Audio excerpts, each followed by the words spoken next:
Sutta 10.73, the Buddha said, monks, these 10 things are desirable, dear, charming, hard to win in the world. What 10? Wealth is desirable, dear, charming, hard to win in the world. Beauty, health, virtue, the holy life, friends, much knowledge, wisdom, teachings, the heaven worlds are desirable, dear, charming, hard to win in the world. These are the 10. Stop here for a moment. You just have a look at this. Wealth, everybody wants wealth. It's hard to get. Beauty also, especially women like to have beauty, also hard to get. Health also. Sometimes we take health for granted, but sometimes our health fails. Virtue, holy life. Holy life, that means a spiritual life, becoming a monk or a nun. And then friends, then much knowledge and wisdom, and the teachings, the heaven worlds, all these are hard to attain. Then the Buddha said, monks, to these 10 things desirable, dear, charming, hard to win in the world, 10 things are obstacles. Sloth and non-exertion is an obstacle to wealth. Lack of finery and adornment is an obstacle to beauty. Not exercising regularly is an obstacle to health. Friendship with the wicked is an obstacle to virtue. Non-restraint of the sense faculties is an obstacle to the holy life. Quarreling is an obstacle to having friends. Failure to repeat is an obstacle to much knowledge. Not to lend an ear and ask questions is an obstacle to wisdom. Lack of study and investigation is an obstacle to teaching. Wrong practice is an obstacle to gaining the heavens. These are the 10 obstacles to these 10 things which are desirable, dear, charming, hard to win in the world. Monks, 10 things are helps to these 10 things which are desirable, dear, charming, hard to win in the world. What are the 10? Energy and exertion are helps to getting wealth. Finery and adornment are helps to beauty. Regular exercise is a help to health. A lovely friendship is a help to virtue. Restraint of the sense faculties is a help to the holy life. Not quarreling is a help to friendship. Repetition is a help to much knowledge. Lending an ear and asking questions are helps to wisdom. Study and investigation are helps to teaching. Right practice is a help to the heaven world. These are the 10 helps to these 10 things which are desirable, dear, charming, hard to win in the world. That's the end of the sutta. So you see, these 10 things most people want. So here the Buddha is telling us how to get them. If you want to have wealth, then you have to have energy and exertion. You have to work very hard. A lot of people, they want to pray for wealth, but it doesn't come that way. We have to work very hard. And then finery and adornment are helps to beauty. If we want to look beautiful, then we have to make up and adorn the body, then it looks beautiful. Regular exercise is a help to health. Nowadays, people tend not to exercise so much. When we were younger, you find that a lot of people, they earn their livelihood by working very hard and sweating. But nowadays, people push the pen, as they say. That's all the exercise they do, push the pen. So not much exercise. So we need to take exercise, otherwise we cannot be healthy. One suggestion is you come to our vihara, plenty of exercise. A lovely friendship is a help to virtue. If you have a good friend who will guide you the virtuous way, then another day you can go to heaven, have a good rebirth, and then you'll be very thankful to him. Restraint of the sense faculties is a help to the holy life. You have to guard our 6 senses if we want to practice the holy life. Not quarreling is a help to friendship. If you want to retain our friends, we don't want to be quarrelsome. Repetition is a help to much knowledge. This was especially true during the Buddha's time, when they did not have books. So you have to repeat whatever you learn to remember and have much knowledge. Lending an ear and asking questions are helps to wisdom. If we want to have wisdom, we need to hear properly and ask questions. Whatever we don't understand, we should ask, and then we will know more. Study and investigation are helps to teaching. If we want to teach, and then we have to study and investigate properly, and then only we can teach others. Right practice is a help to the heaven world. That means doing the right things. For example, keeping your sila, keeping your precepts, having good moral conduct. And then the second thing is generosity. These two are very important if we want to have rebirth in the heaven worlds. Moral conduct and generosity or charity. Now the sutta is 10.74. The Buddha said, monks, by increasing in 10 growths, the Aryan disciple grows in the Aryan growth, takes hold of the essential, takes hold of the best for his person. What 10? He grows in landed property, in wealth and granary, in child and wife, in slaves and folk who work for him, in four-footed beasts. He grows in faith and virtue, in love, generosity and wisdom. In these 10 growths, the Aryan disciple grows in the Aryan growth, takes hold of the essential, takes hold of the best for his person. That's the end of the sutta. This sutta is more for lay people, lay people like you. The Buddha says, these 10 things are good for you in the Aryan discipline. Having more landed property, means having more land property. Second one, having wealth and granary, having a lot of money and property. But of course you must know how to use it properly, otherwise it would not be good. And then number 3, child and wife, having a lot of children, and maybe a lot of wives also during the Buddha's time, because at that time they were not monogamous. A man could have as many wives as he could support. Then number 4, slaves and workers. Then number 5 is four-footed beasts, animal property, like cattle and pigs and all that. Number 6, having faith, having more faith. Number 7, virtue or moral conduct. Number 8, love, love or loving kindness, metta. Number 9, generosity or charity. Number 10, wisdom. So these are good qualities to acquire, good things to acquire for lay people. Now we come to Sutta number 10.99. I skipped some suttas because I try to finish this book. I only read the important suttas. 10.99. Now the Venerable Upali came to the Exalted One, paid homage and sat to one side. Seated to one side, he said to the Exalted One, Sir, I desire to frequent woodland haunts in the forest, to be a lodger in solitude. And the Buddha said, Upali, to frequent woodland haunts in the forest and to be a lodger in solitude are things hard to do. A hard thing it is to dwell secluded. It is hard to find delight in living alone. The wood strain the mind, I think, of a monk who has not one concentration of mind. Whoso, Upali, should say, though I have not one concentration of mind, yet I will frequent woodland haunts in the forest. I will be a lodger in solitude. Of him it is to be expected that either he will sink to the bottom or float on the surface. Suppose, Upali, there is a great pool of water. Then comes a bull elephant, 7 or 8 cubits in height. Stop here for a moment. Here, cubit is the length of a forearm, slightly more than a foot.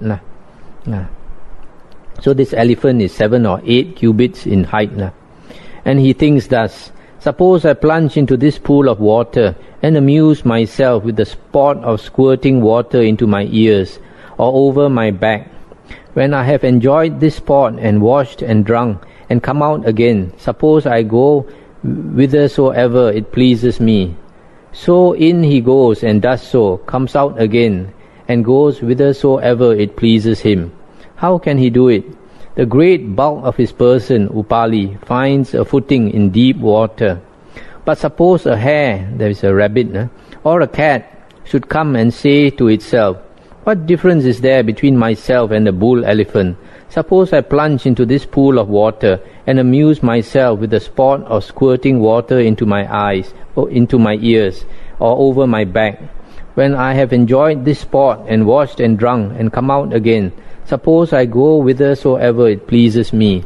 So he springs into that pool of water hastily and without consideration. Then this is to be expected of him. Either he will sink to the bottom or float on the surface. Why so? The smallness of his person, Upali, finds no footing in deep water.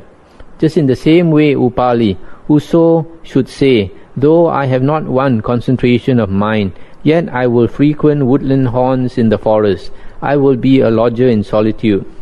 Of him it is to be expected that either he will sink to the bottom or float on the surface. I'll stop here for a moment to comment.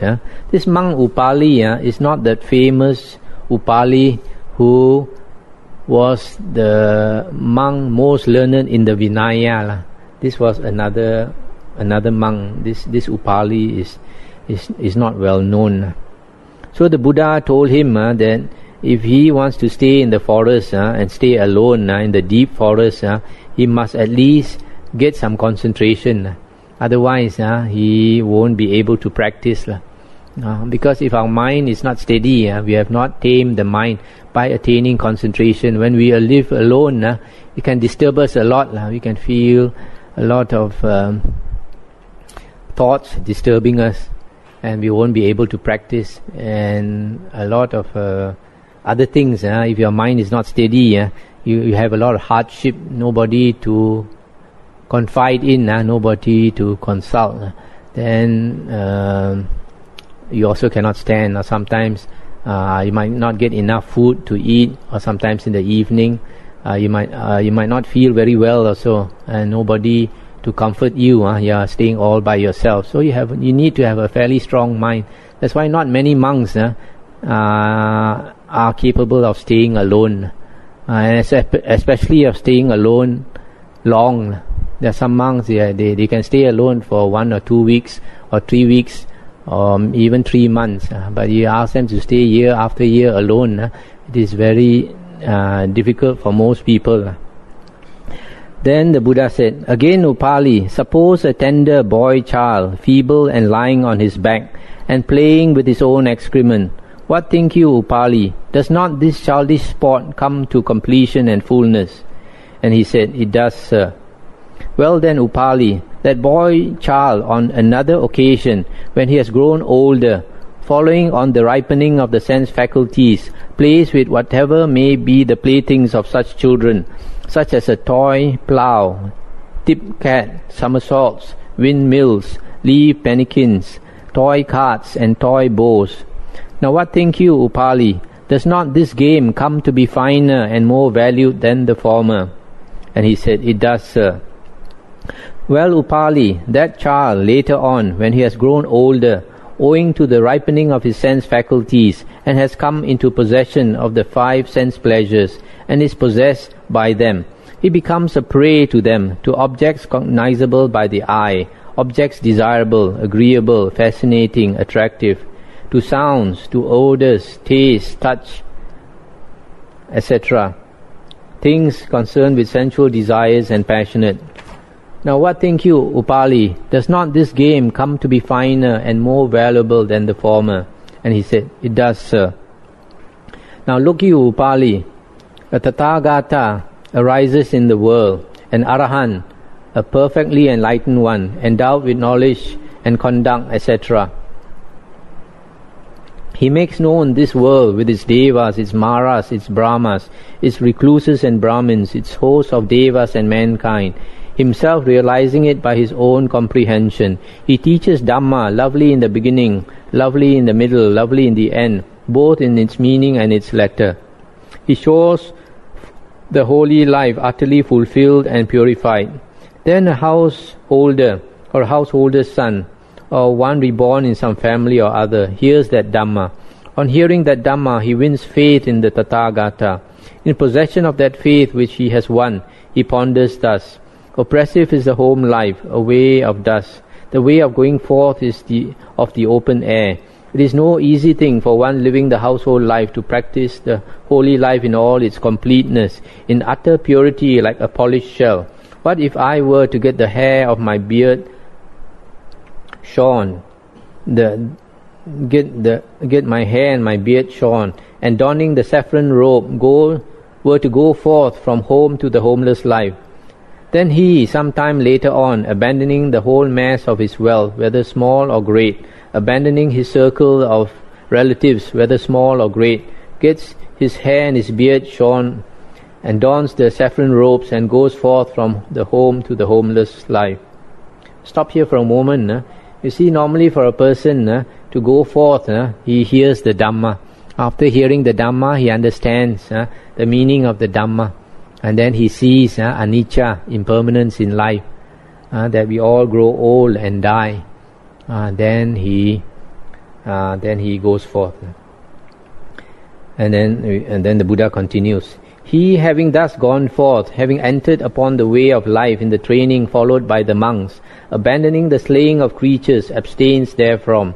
He lives as one who has laid down the rod, who has laid down the knife, who has scruples. He is kind and compassionate, and is compassionate for every living being. Abandoning the taking of what is not given, he abstains therefrom. He lives as one who takes only what is given, who waits for what is given. He lives with a self that has become pure, not by stealth. Abandoning the unchaste life, he lives chaste. He lives a life aloof, abstaining from the sexual act, from dealings with women. Abandoning falsehood, he abstains therefrom. He speaks the truth, joins truth to truth, unswerving, reliable, no deceiver of the world. Abandoning slanderous speech, he abstains therefrom. When he hears something at one place, he spreads it not abroad elsewhere, to cause dissension among those folk. When he hears something at another place, he spreads it not abroad elsewhere, to cause dissension among these folk. Thus he reconciles those who are at variance, and confirms the friendly. He delights in harmony, finds pleasure therein, rejoices in harmony, and utters words that make for harmony. Abandoning bitter speech, he abstains therefrom. Whatever speech is blameless, pleasing to the ear, affectionate, speech that goes to the heart, is urbane, delights many folk, such speech does he utter. Abandoning idle gossip, he abstains therefrom. He is one who speaks in season, speaks of facts, speaks sense, speaks according to Dhamma, speaks according to the Vinaya, or discipline. He speaks words worth treasuring up, words seasonable, reasonable, discriminating and concerned with benefit. He is one who abstains from injury to seed life and plant life. He lives on one meal a day, refrains from food at night and at unseasonable hours, from flowers, scents, unguents, adornments and finery. He abstains from shows of dancing and singing, from beds high and broad, from taking gifts of gold and silver, that is money, from gifts of uncooked grain, gifts of uncooked flesh, from gifts of women and girls, female and male slaves, of goats and sheep, fowls and pigs, elephants, cattle, horses and mares. He abstains from gifts of fields, cultivated or waste, from buying and selling, abstains from sending messengers or going as such, from cheating with scales, copper vessels or measures, from taking bribes to pervert justice, from cheating and crooked ways. He abstains from cutting, flogging, binding, highway robbery, plundering and deeds of violence. Let's stop here for a moment. This is all a description of moral conduct, sila for monks. Then the Buddha continues, he is content with a robe sufficient to protect the body, with alms food sufficient for his belly's needs. Wherever he may go, he takes these with him. Just as, for instance, a bird upon the wing, wherever it may fly, flies with the load of its wings. Even so, a monk is content with a robe, with alms food, and takes these with him. Possessed of this Aryan mass of morals, he experiences in himself the bliss of blamelessness. I stopped here for a moment. This is a description of contentment The monk does not want many things. Then the Buddha continues, seeing an object with the eye, he is not misled by its outer view or by its lesser details. Since coveting and dejection, evil unprofitable states, might flow in upon one who lives with the faculty of the eye uncontrolled, he applies himself to such control, sets a guard over the faculty of eye and attains control thereof. Hearing a sound with the ear, or with the nose smelling a scent, or with the tongue tasting a savour, or with body contacting tangibles, or with mind cognizing mental states, he is not misled by their outer view or by their lesser details. But since coveting and dejection, evil unprofitable states, might flow in upon one who lives thus, he sets a guard over his sense faculties, attains control thereof. Thus, possessed of this Aryan restraint of faculties, he experiences in himself unadulterated bliss. Stop here for a moment. This refers to the guarding of the sense faculties for a monk. And then to continue, in his goings out and his comings in, he acts composedly. In looking in front and looking behind, in bending or relaxing, in wearing his robe and bearing outer robe and bowl, in eating, drinking, chewing and tasting, in easing in himself, in going, standing, sitting, sleeping, waking, in speaking and keeping silence, he acts composedly. This one, this refers to awareness, sampajanya, or mindfulness in whatever he does. Let me continue. Possessed of this Aryan mass of morals and this Aryan restraint of the sense faculties and composure, he resorts to a secluded lodging place, a forest, the root of a tree, a hill, ravine, grotto or cave, a charnel field or cemetery, a jungle path, an open space, a heap of straw. Thus gone to the forest or root of a tree or a lonely place, he sits down cross-legged, keeping his body erect and fixing attention in front of him. Then, abandoning the hankering after the world, he abides with heart freed therefrom. He cleanses his heart of hankering. Abandoning the taint of ill will, with heart free from ill will, he abides having regard for the welfare and feeling compassion for every living being. He cleanses his heart of the taint of ill will. Abandoning sloth and torpor, he remains freed therefrom, wide awake, mindful, composed, and cleanses his heart of sloth and torpor. Abandoning restlessness and worry, he abides restful at heart in the inner self. He cleanses his heart of restlessness and worry. Abandoning doubt and wavering, he abides as one who has transcended them, no longer questioning this or that in things profitable. He cleanses his heart of doubt and wavering. Stop here for a moment. This going to a secluded lodging place is not going to the deep forest, going to a quiet place, not so deep into the forest where he can come out easily. And then to continue, thus abandoning these 5 hindrances, these taints of the heart which cause the weakening of wisdom, aloof from sense desires, aloof from unprofitable states, he enters into the first jhana, which is accompanied by thought directed and sustained, born of seclusion, delightful and easeful, and so abides. Now what think you, Upali? Is not this way of living more excellent and choice than his former ways? And he said, it is, sir. Now Upali, my disciples coming to see this Dhamma in the self, follow after woodland haunts in the forest and solitary lodging, but not if they have attained their own good, do they dwell there. Let's stop here for a moment. So here the Buddha is saying, if a monk attains the first jhana, then he can go into the deep forest and stay alone by himself. And the Buddha continues, again Upali, a monk by calming down, thought directed and sustained, attains the second jhana. Now what think you, Upali? Is not this way of living more excellent and choice than his former ways of living? It is, sir. Indeed, Upali, my disciples, coming to see this Dhamma in the self, follow after woodland haunts in the forest and solitary lodging, but not if they have attained their own good, do they dwell there. Similarly, the Buddha goes into the third jhana, fourth jhana, and then the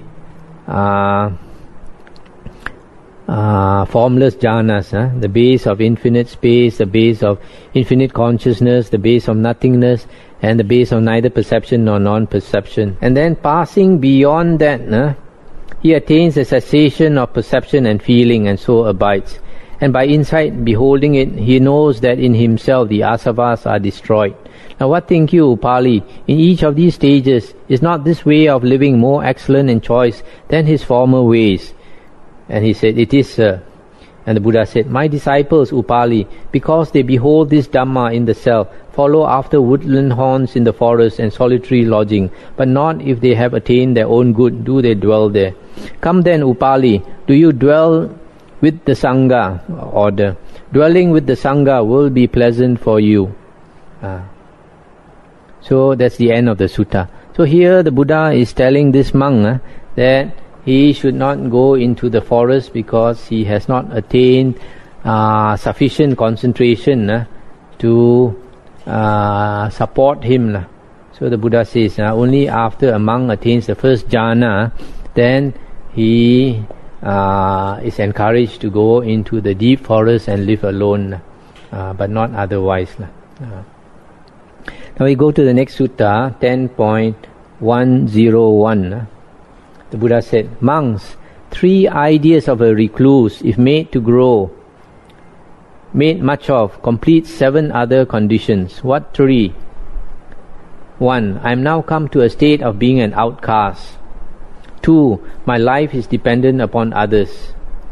Number 3. I must now conduct myself differently. These 3 ideas of a recluse, if made to grow, made much of, complete 7 other conditions. What 7?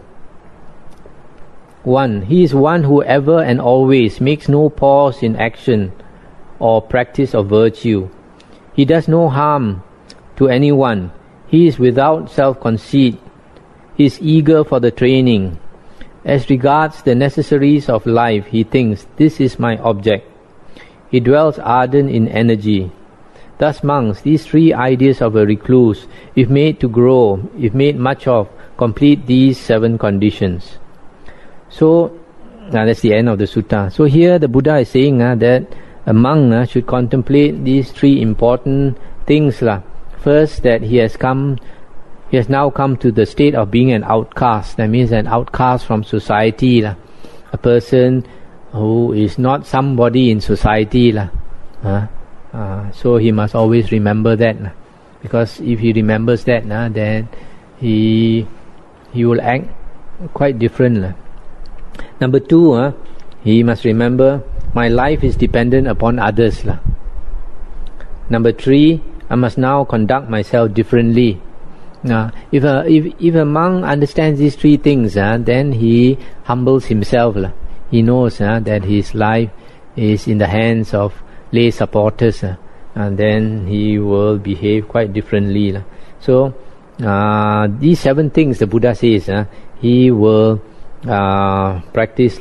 Number 1, he makes no pause in action. Here action is satatakari. He makes no pause in action. I don't know whether that means he's very energetic in striving. Number 2, he makes no pause in the practice of virtue. In his precepts, he remembers to uphold his precepts. Number 3, he does no harm to anyone. Number 4, he is without self-conceit. He becomes a humble person. Number 5, he is eager for the training. The training is the Buddha's training in the Noble Eightfold Path of Sila, Samadhi, Panya. And number 6, as regards the necessaries of life, he thinks, this is my object. In other words, he thinks, my object is practicing the holy life. As far as the requisites of life, they are not so important. Whether I get a good robe, or I eat good food, or I sleep in a very comfortable bed or something, not so important. Number 7, he dwells ardent in energy. That means he is very energetic in cultivating the holy life. So these 3 conditions is very good for a monk to remember.